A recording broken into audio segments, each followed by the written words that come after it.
So I want to share a story with you. It's Michael Gould,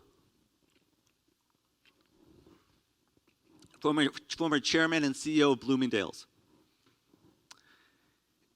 He was asked in an interview, what leadership lesson did you learn growing up? And he said, well, the one thing I did think of is when I was in grammar school, so quite young. My father was a biochemistry professor at MIT, and he was an advisor for students who were in the chemistry department and also in the pre-med department.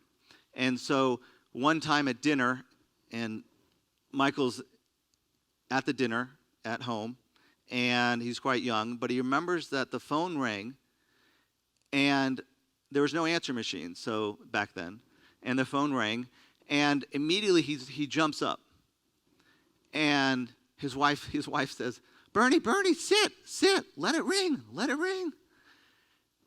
And he looks at her, and sincerely, and he says, Sophie, it could be a student.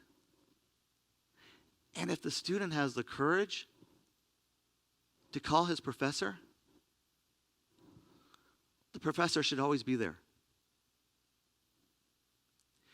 If your employees have the courage to speak up to you about certain situations that matter to them in their lives, then you as a supervisor have to have the courage to sit there and be there for them. So it's really about the two of you coming together and recognizing, as a supervisor, I need to be there for them. And as an employee, I need to be able to make sure that I am having the courage to speak up and get my needs met.